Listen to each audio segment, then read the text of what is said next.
Why Superheroes Suck Now by me, the Bartman.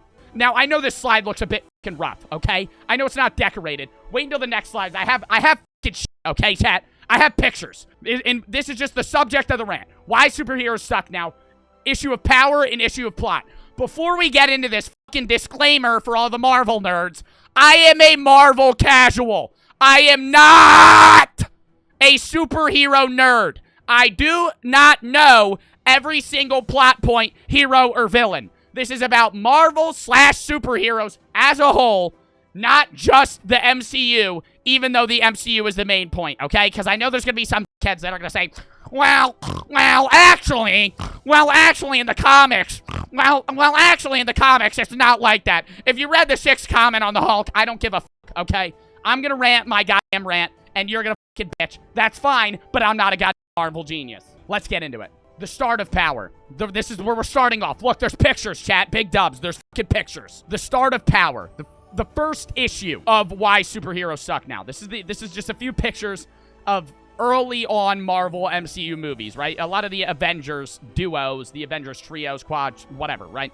The group of the Avengers. They're powerful, and they start building in power, but in the beginning of the series, they get beaten a lot. They win in the end, like most American movies, like most superhero movies. They're building in power, right? There's still a power struggle between good and evil, and it causes the show to be interesting as these characters get more, or not the show, the movies to get more interesting as their powers exceed. Somebody just said spoilers. These movies came out in 2010, you fuck. Early Marvel movies, it was a struggle, right? And it gets more and more interesting as the heroes and new heroes get more powerful. That is part of the appeal of Marvel and superhero movies, is watching the villains and the heroes get more powerful, bigger, better, and fighting more. The build of power. This is where the power of Marvel superheroes and Marvel villains gets stronger and stronger. Doctor Strange is one of them.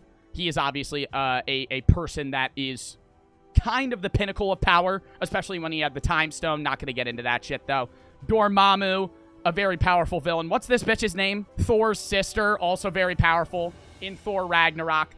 As you can see, my main point is that the superheroes are getting better and better, and the villains are getting better and better. This is the peak of power. Also, coincidentally, some argue the peak of plot. Infinity War shows basically the peak villain, Thanos, right? Somebody who can effectively snap his fingers after he gets all the Infinity Stones and kill the entire universe. He can create universes. He can do anything he wants with that glove. He is very powerful. It's a peak. It's the ultimate villain that the Avengers are fighting, and that's why in Infinity War and Endgame, almost every Avenger, almost every Marvel character in the MCU is in this fucking movie, because they all need to come together to beat the most powerful villain they have faced yet. And it's very interesting. Arguably one of the best Marvel movies, Infinity War and Endgame, right? But what do they do after that? They're reaching a max. They're reaching a point where they can't make Thanos stronger than he is or was. I know he's dead now,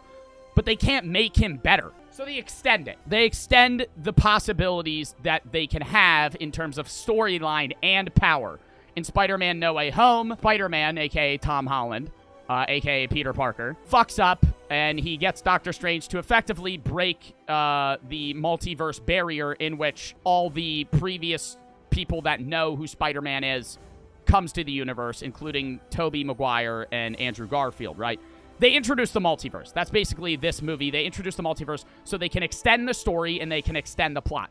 A good idea, but it's a showcase that they're running out of ideas for power to get stronger, and for story because they need to extend their storyline, or else they're going to run out of shit to do. Because how many fucking villains are going to attack Earth, right? Unless you extend it to the multiverse. A possible peak power limit in this movie, Doctor Strange, The Multiverse of Madness. Scarlet Witch, if you haven't seen this movie, okay, when did this movie come out? I'm gonna spoil the fucking movie, okay? I'm letting y'all know. If you bitch that I spoil this movie came out, what, fucking 5 months ago? This came out in May. If you haven't seen it, and you're gonna bitch that I spoil it, leave the stream, okay? That shit came out fucking forever ago, all right? Yeah, Wanda, fucking Scarlet Witch, Wanda, whatever, right? She is a possible peak of power.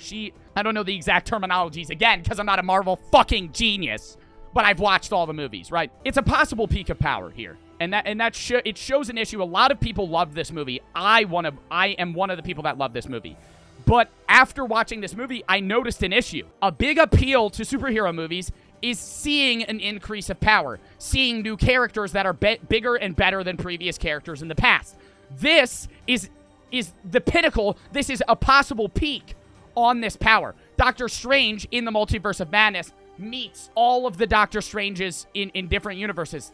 The most powerful evil one. He ends up actually resurrecting himself into a dead person, right? He shows himself as a pinnacle, not necessarily a peak of a superhero power. And Wanda, or Scarlet Witch, shows a possible peak in supervillain power. She has the dark hold on her. She basically almost takes hold of the fucking universe of the multiverse. If she had succeeded, she would have mass control over basically every universe ever in existence, which is insane. That is a peak of power. It's very interesting, but where are they going to go from here? Where can they beat this? Somebody just said Morbius would beat her. Morbius is... I'm gonna get into Morbius. Don't you fucking start on Morbius is such a shitty fucking movie. Them introducing America Chavez into the MCU is a possible great addition into a story plot line, but a terrible addition in terms of power limit. She is the fucking peak of power. This is a quote here. Her abilities include multiversal portals and superhuman strength, speed, flight, as well as superhuman strength and speed. Why the fuck did it just... that was a quote from an article. Don't dock the points on the presentation. It repeats strength and speed. That's fucking stupid as shit. Anyways, my point is, this is a quote. I don't even know where I got this quote from. I just fucking started Googling shit. Anyways, this is her fucking power. She is a peak of power limit. If you don't know, America Chavez gets introduced in the Multiverse of Madness, and she's basically a human from a different multiverse or a different universe who can time warp through any fucking dimension, through any universe. That, is that the peak of power, chat? If that's not the peak of power, I don't know what is. How are you going to top that? That's my point. That's an issue in Marvel, in superhero movies right now, is they're maxing out in power so fast.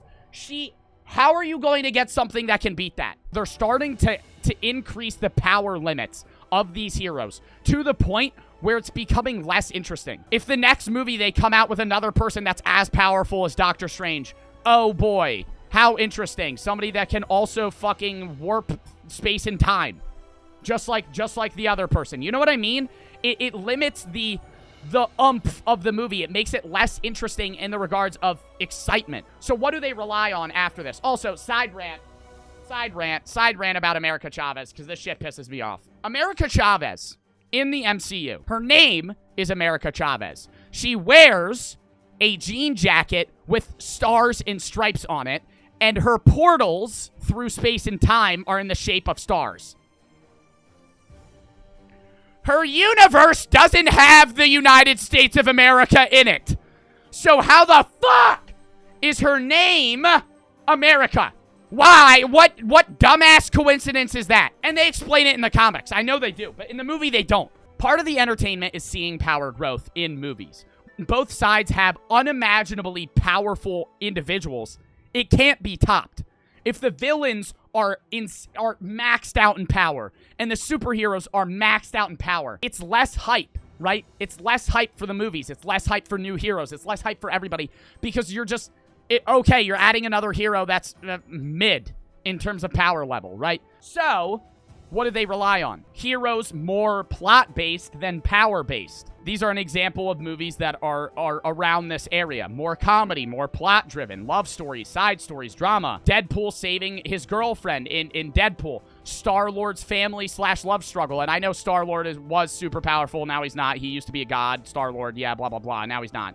Infinity War was just a fucking straight-up power struggle. That was, we gotta save the planet. He's trying to get this shit. We have to stop him. Those movies are going to start dwindling because the power struggle is over. People are maxing out in power. They can't keep creating more and more powerful Marvel heroes. So they have to rely more on the plot, which I'm not complaining about. I'm just pointing that out. These are absolute fucking misses. These are, in my opinion, and I know he's not in the MCU, right? I know he's a Marvel. He isn't Morbius owned by Sony? Am I wrong? I'm pretty sure Morbius is owned by Sony, not Disney. But since the power struggle can't increase, or it can increase but minutely, Marvel movies are starting to rely on plot a lot more than they are on the power hype factor. The movies are a lot more story driven than they used to be. This causes a lot of Marvel movies, a lot of new movies, to be classified as misses. A lot of old, like, chat, am I right or wrong in saying that old Marvel movies were almost always hits? Like, if you look back at old Marvel movies, because of the power increase, because of the non-reliance on story, even though they have story, it's not completely relied on that. Old Marvel movies, none of them were really misses. I mean, maybe one or two, but, like, in terms of the last 4 years, a good chunk of Marvel movies were, like, mid, if not worse, because of this, because they're relying on story more. And it's not a problem, but it's something that's going to occur more and more often in Marvel movies, because if you're relying on story, there's a higher % chance that it's going to be a miss, rather than a 100% chance of it being a hit if you just add somebody that's incredibly powerful. But they can't keep doing that, so then you have shitty-ass movies like these. Morbius and Eternals come out. Morbius, obviously shitty for everybody knows why. That was the fucking hype. The reason I hate Eternals, and let me explain this. It's just too many characters. Too many characters, too many plot points. Also, this bitch, I would fucking curb stomp. What is this kid's name? So fucking annoying. The most annoying character in the fucking movie. And it's not even like, they introduce annoying characters in movies to kind of get you to be happy when they get killed off or something bad happens to them. But, like, she's just flat out annoying, and it doesn't matter. And her name's Sprite. Her name is the fucking name of a soda company. How fucking dumb is that? It's not like, oh, you're just assuming, oh, okay, multiverse travel is possible.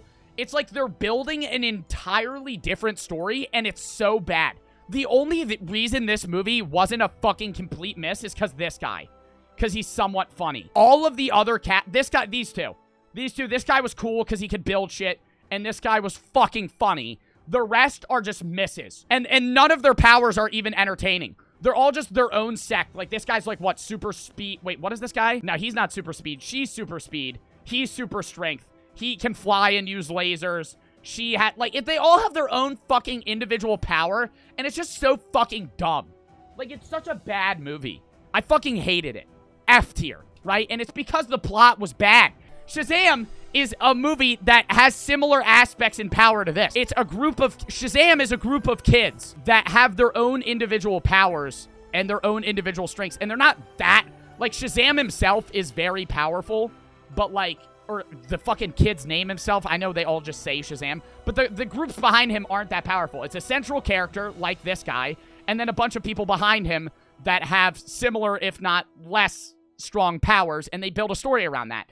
Shazam was a fucking W show, right? Or not show, movie. Shazam was S tier, and it played off the same power factors, the same power dynamic as Eternals, but Eternals' plot was just such a fucking miss. Hope for the future, okay? Marvel movies with good plot are still great, and that's a fact. Guardians of the Galaxy, Deadpool, all of them, right? And as long as the plot isn't a miss, the movie is good, okay? It's just the superheroes are starting to suck now because they're so plot-driven. The chance of them being a miss is so much higher. And if they keep trying to rely on increasing power, it's going to become so unfeasible that it becomes annoying. Thoughts? Thoughts, chat. Am I right or wrong? Am I right or wrong? Am I wrong in saying Marvel shows are starting to become like almost soap opera, Grey's Anatomy-esque fucking stupid shit? It's like episode by episode based shit. There's a new Shrek movie coming out? Chat. May 20th of 2023. No, but it's by Illumination Entertainment. Don't say dub. It's gonna be bad. It's gonna be bad! Oh my god! Oh my god! Oh, it's by Illumination Entertainment. It's gonna be so fucking stupid. They're gonna ruin it. They're gonna ruin it. There's no... Dude, chat, was Sing 1 or Sing 2 a good movie? I saw Sing 1 in theaters.